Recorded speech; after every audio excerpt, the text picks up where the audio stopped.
तो स्वागत है आप सभी का भाई साहब अपने एपिसोड नंबर 3 में। अगर मैं गलत ना हूं तो क्या हमने कल देखा था कि भाई साहब लूफी ने कैसे एंड टाइम पर आकर जोरो को बचाया है।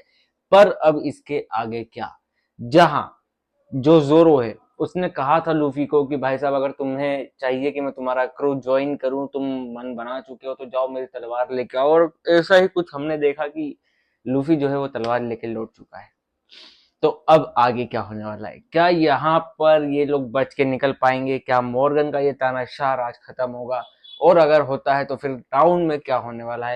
तो आज बहुत सारी चीजों के साथ और एक्साइटमेंट के साथ चलिए शुरू करते हैं आज का एपिसोड। एपिसोड की शुरुआत में जोरो लूफी से पूछता है कि तुम कह रहे हो कि तुम्हें किंग ऑफ द पायरेट बनना है, किंग ऑफ द पायरेट बनना है, पर क्या तुम्हें मालूम भी है कि आखिर किंग ऑफ द पायरेट क्या होता है? तो लूफी कहता है किंग ऑफ द पायरेट का मतलब किंग ऑफ द पायरेट, इसका और क्या मतलब हो सकता है जोरो? लूफी जोरो से पूछता है कि इनमें से कौन सी तलवार तुम्हारी है जोरो, क्योंकि मुझे ये तीन दिखी तो मैं तीनों उठा लाया हूँ। जहां जोरो कहता है कि मैं थ्री स्वॉर्ड स्टाइल टेक्निक करता हूँ, यानी कि ये तीनों तलवार जो है वो मेरी है और यहाँ मैं मरने से अच्छा पायरेट बनना ही पसंद करूंगा कैप्टन। अब ये शब्द सुनते से ही जहां भाई साहब जोरो ने कहा लूफी को कैप्टन, तो लूफी जो है नाचने कूदने लगता है और जोरो कहता है कि फटाक से मेरी रस्सी खोलो नहीं तो ये लोग हमें मार देंगे। जहां मरीन जैसे ही अटैक करने जाती है तो जोरो की जो रस्सी है वो खुल जाती है और यहाँ पर जोरो का एक शानदार रूप प्रदर्शन सामने आता है, जहां वो तलवारबाजी का प्रदर्शन करते हुए लूफी से एक बात कहता है कि देखो मैं तुम्हारे साथ चलने के लिए तैयार हूं, मैं तुम्हारा क्रू ज्वाइन करने के लिए तैयार हूं, पर मेरी एक शर्त है कि मेरे जीवन का एक लक्ष्य है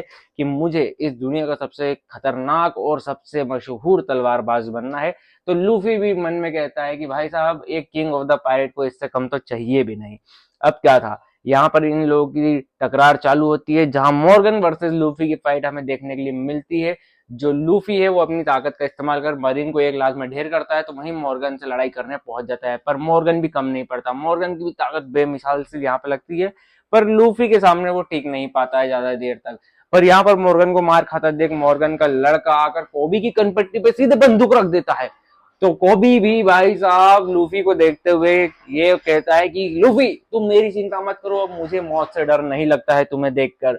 तो लूफी कहता है कि ये हुई ना बात। और पर यहाँ पर लूफी जो है वो कोबी को बचाने के लिए मॉर्गन के लड़के में जैसे ही एक घुसंड जड़ता है, तो यहाँ पर जो मॉर्गन है वो उठ खड़ा होता है और जैसे ही वो लूफी के सर पर अपनी कुल्हाड़ी मारने वाला था कि जोरो आकर उसे बचा लेता है। अब यहाँ पर जो मरीन के लोग थे उन्हें अफसोस होना की ये चाहिए कि हमारा जो लीडर है वो भाई साहब मारा जा चुका है, मतलब हार चुका है। पर यहाँ पर वो लोग खुश हैं कि हम लोग मॉर्गन के तानाशाह राज से आखिरकार बरी हुए। वहीं सीन जाता है जोरो और लूफी को दिखाते हैं उस बच्ची के रेस्टोरेंट में। ठीक है, जो जोरो था भाई साहब बहुत दिनों से भूखा था तो वो भी पेट भर के खाता, और लूफी तो जो है वो तो भूखड़ लग ही रहा है अपने को। तो यहाँ पर ये लोग बात कर रहे होते हैं, जहां वो बच्ची पूछती है कि आप लोग कहाँ जाओगे अब, तो लूफी कहता है कि मैं ग्रैंड लाइन जाऊंगा। जहां ये बात कोबी को पचती नहीं है और वो चिल्लाने लगता है, सवाल पूछने लगता है कि तुम लोग कैसे जाओगे, तुम्हारे पास क्रू भी नहीं है, ये वो करने लगता है। तो जोरो भी पूछता है कि हाँ भाई साहब अपने क्रू में आखिर है कितने लोग, बाकी लोग है कहाँ, तुमने क्रू की बात करी थी, ग्रुप की बात करी थी, बाकी लोग कहाँ हैं? तो लूफी कहता है कि क्रू में तुम और मैं है और हमें और किसकी जरूरत है ये बताओ। जहां जोरो चलो कहता है कि चलो ठीक है हम दो हैं, अब तुम्हारे पास शिप तो होगी, क्योंकि तुम्हें मालूम है कि अगर तुम पायरेट बनना चाह रहे हो, पायरेट ऑफ द किंग बनना चाह रहे हो, तो तुम्हारे पास उस हिसाब की नाव भी होना चाहिए। तो लूफी जो है वो अपनी छोटी सी नाव की तरफ इशारा करते हुए कहता है कि हाँ वो रही नाव।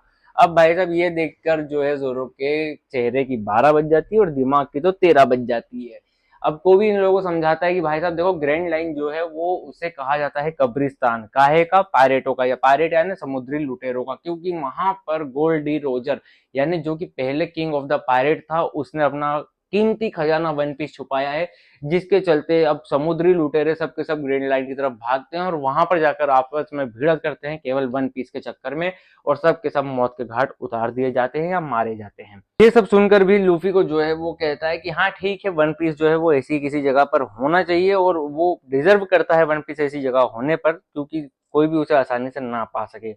पर होता यह है कि यहाँ पर आ जाते हैं मरीन, जो कि बहुत इज्जत से कहते हैं कि आप लोग यहाँ से चले जाइए अगर आप लोग पायरेट है तो भाई साहब यहाँ पर लूफी और जो जोरो है वो तो कहते हैं कि हाँ हम तो पायरेट है तो हम निकल रहे हैं। यहाँ पर ये दोनों निकलते तो तभी ये सवाल होता है कोबी से कि कोबी क्या तुम इनके साथ हो? तो यहाँ पर जो है भाई साहब लूफी आता है और वो कोबी का सारा चिट्ठा खोल देता है मरीन के सामने, ताकि बाद में मरीन को ये ना लगे कि कोबी ने उनसे कोई चीज छुपाई है। तो वो मजाक उड़ाते हुए कोबी का उसकी सारी जो पोल है वो खोल देता है, जिस पर कोबी गुस्सा होकर लूफी में एक जड़ दे देता है। तो वहीं जो लूफी है वो भी जवाब में एक आधी जड़ दे देता है, मतलब ज्यादा ही जड़ देता है, जिसे देखकर मरीन वाले को यकीन हो जाता है कि हाँ, कोबी उन लोगों के साथ नहीं है। अब यहाँ पर लूफी और जोरो को जाता देख भाई साहब कोबी जो है वो लूफी का धन्यवाद करता है मनी मन, और खड़े होकर नेवी ऑफिसर से बोलता है कि सर, मुझे नेवी ज्वाइन करने दीजिए, मैं कोई भी काम करने के लिए तैयार हूँ, पर हाँ, मैं एक मरीन का ऑफिसर बनकर जरूर दिखाऊंगा। ये बात सुनकर वो मरीन वाला भी भाई साहब कोबी का जज्बा देखकर उसे एक्सेप्ट कर लेता है।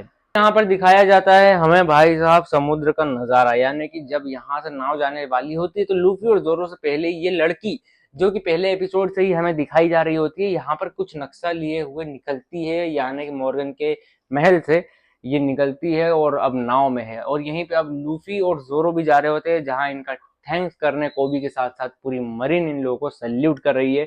और जोरो कहता है कि मैंने पहली बार देखा कि किसी पायरेट को मरीन वाले सल्यूट कर रहे हैं।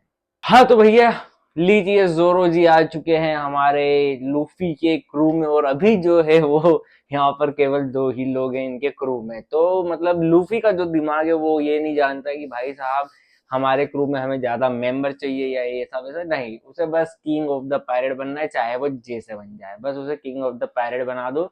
उसे नहीं मालूम है कि भैया क्रू में कितने लोग होते हैं, क्रू में कौन कौन जरूरी है, कौन कौन नहीं है, कैसी नाव लगती है, ग्रैंड लाइन के लिए क्या चाहिए। आखिर ये ग्रैंड लाइन जिसे ग्रेवयार्ड कहा गया है, ग्रेवयार्ड यानी मैंने तुम्हें वीडियो में जैसे कि बताया कि कब्र कह सकते हैं, कि मतलब एक कब्रिस्तान है, ठीक है, कब्रिस्तान है वो, वहां पे मतलब ढेर पायरेट है, ढेर ऐसा कुछ है। तो वहां का जो नजारा होगा आने वाले समय पर वो कैसा होगा, पर उससे पहले जो हमारा एडवेंचर चालू हो चुका है लूफी और जोरो का साथ में, देखते हैं कि इसमें आखिर क्या क्या पोल पट्टी इन लोगों की खुलने वाली है। तो मिलता हूं मैं तुम लोगों से कल इसी टाइम पर, इसी समय पर, इसी चैनल पर। तो तब तक के लिए अपना ख्याल रखें और देखते रहें अपने भाई के वन पीस एपिसोड को एक्सप्लेन करते हुए।